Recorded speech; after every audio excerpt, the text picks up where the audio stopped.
बच्चों, इस वीडियो में हम लोग सॉल्व करेंगे एनसीईआरटी के एक्सरसाइज 5.1 का फर्स्ट क्वेश्चन। क्वेश्चन को रीड करते हैं। Prove that function F x, हमें एक फंक्शन दिया गया है, एफ एक्स से इसको रिप्रेजेंट कर रहे हैं और फंक्शन है 5x-3 is continuous at x equal to 0, at x equal to -3 and x equal to 5। देखिए, ये जो फंक्शन है, जब उसका ग्राफ प्लॉट होगा तो जब हम x की वैल्यू 0 पे पहुंचेंगे तो पेन को उठाना नहीं पड़ेगा, -3 पे पहुंचेंगे पेन को उठाना नहीं पड़ेगा, x इक्वल टू 5 पे पहुंचेंगे पेन को उठाना नहीं पड़ेगा। मतलब कि इन तीनों पे पेन को नहीं उठाना पड़ेगा, यानी ये कॉन्टिन्यूअस होगा। यही बात हमको प्रूव करनी है। तो अगर आप x इक्वल टू 0 पे पता लगाना चाहते हैं कि ये फंक्शन कॉन्टिन्यूअस है कि डिसकॉन्टिन्यूअस, तो आपको तीन चीज फाइंड करना होगा। पहला, value at x equal to 0। दूसरा, left hand limit at x equal to 0। और तीसरा, right hand limit at x equal to 0। अगर ये तीनों इक्वल आते हैं तो ये प्रूव हो जाएगा कि 0 पे पेंसिल नहीं उठाना पड़ेगा, पेन नहीं उठाना पड़ेगा, लगातार ये कॉन्टिन्यूअस कर्व बनेगा, मतलब 0 पे।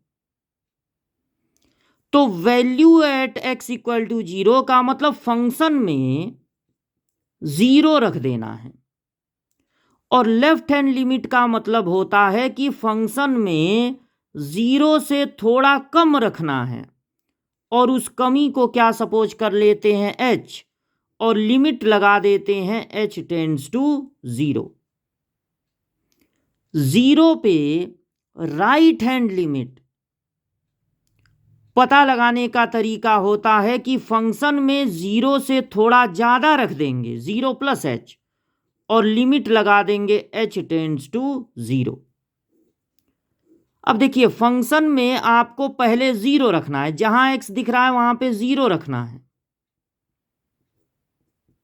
तो क्या मिलेगा, 0 - 3 मतलब -3।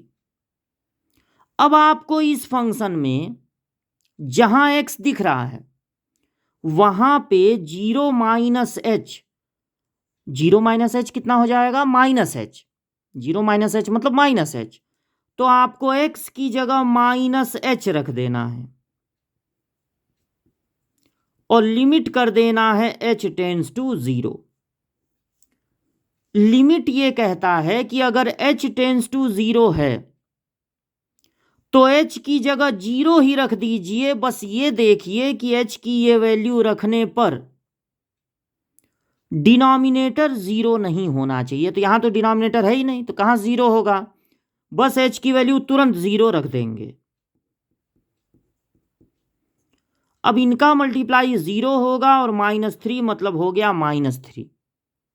अब आपको राइट हैंड लिमिट पता लगाना है। तो फंक्शन में x की जगह आप 0 से थोड़ा ज्यादा रख देंगे, थोड़ा ज्यादा, उस थोड़ा ज्यादा या थोड़ा कम को s से रिप्रेजेंट करते हैं। तो 0 प्लस h रखना है मतलब h रखना है, तो जहां x दिख रहा है वहां पर h रख दीजिए और लिमिट लगा दीजिए h टेंड्स टू 0। लिमिट क्या कहता है, अगर h टेंड्स टू 0 है तो h की जगह 0 रख देना है। बस इस बात का ध्यान रखना है कि डिनोमिनेटर 0 ना हो। तो आप तुरंत रख सकते हैं इसकी जगह 0, डिनोमिनेटर में कुछ है ही नहीं तो 0 कहां से होगा। तो ये 0 -3 यानी आ गया -3। अगर ये तीनों वैल्यू सेम है तो इसका मतलब हो गया it is continuous at x equal to 0। ये जो आपको दिया गया था, मतलब दिया गया है, वो एक पॉलिनॉमियल है और पॉलिनॉमियल कभी डिसकंटीन्यूअस होता ही नहीं है, पॉलिनॉमियल कभी नॉट डिफाइन होगा ही नहीं। आप x की वैल्यू 0 रखिए, -3 रखिए, 1/3 रखिए, कुछ भी रखिए, ये कभी डिसकंटीन्यूअस होगा ही नहीं। तो जितना भी वैल्यू इस पे दिया है ये सब कॉन्टिन्यूअस ही आना है। क्यों? क्योंकि ये पॉलिनॉमियल है। अब हम चेक करेंगे इसकी कॉन्टिन्यूटी -3 पे, उस पर भी कॉन्टिन्यूअस आएगा। तो हम हेडिंग डाल देते हैं एट x इक्वल टू -3। तो आपको फिर 3 चीजें फाइंड करनी होंगी। पहला चीज, value of function at x equal to -3। फिर आपको फाइंड करना होगा left hand limit at x equal to -3, और फिर फाइंड करना है right hand limit at x equal to -3। तो आप फंक्शन में सबसे पहले रख देंगे -3, न -3 से कम न -3 से ज़्यादा। जहाँ x दिख रहा है ना वहाँ पर -3 रख देना है।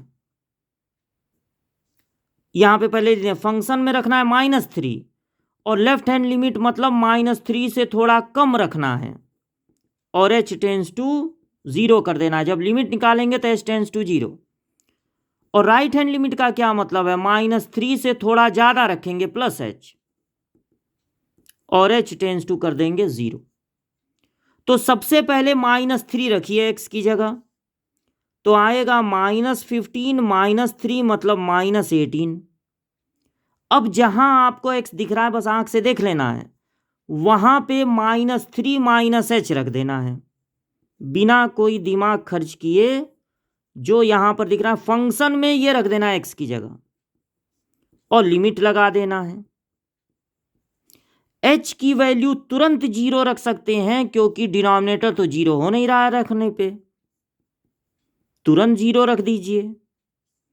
तो ये फिर होगा -18, ये फिर होगा -15, और ये फिर होगा -3, तो आ जाएगा -18।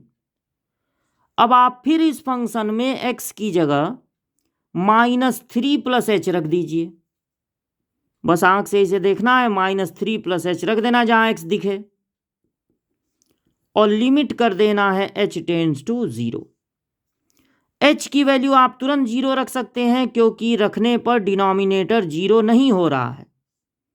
तो ये -15 और -3 फिर हो गया -18, तीनों वैल्यू सेम आ गई, यानी it is continuous at x equal to -3। अरे भाई पॉलिनॉमियल है ना, पॉलिनॉमियल कभी भी किसी भी रियल नंबर पे कभी डिसकॉन्टिन्यूअस नहीं होगा। तो अब लास्ट में हमको रखना है 5, मतलब चेक करना है 5 पे। तो कीजिए चेक। हेडिंग डाल दीजिए एट x इक्वल टू 5। फिर आपको 3 चीजें फाइंड करनी होंगी। Value at x equal to 5, मतलब फंक्शन की क्या वैल्यू है x इक्वल टू 5 पे, यानी फंक्शन में आपको 5 रख देना है। फिर left hand limit at x equal to 5, मतलब आपको फंक्शन में 5 से थोड़ा कम रख देना है, और लिमिट लगा देना है h टेंस टू 0। फिर थर्ड में आपको राइट हैंड लिमिट फाइंड करना है एट x इक्वल टू 5, मतलब फंक्शन में 5 से थोड़ा ज़्यादा रख देना है, और इन दोनों में लिमिट होगा h टेंस टू 0। इसमें लिमिट नहीं होगा, इसमें एग्जैक्ट 5 रखना है। तो जहां x दिख रहा है 5 रख दीजिए। तो कितना होगा 25 -3 मतलब 22। फिर आप जहां x दिख रहा है 5 -h रख दीजिए, 5 -h x की जगह पे रखना है, बाकी सब ऐसे ही नोट कर देना है, और लिमिट हो गया h टेंस टू 0।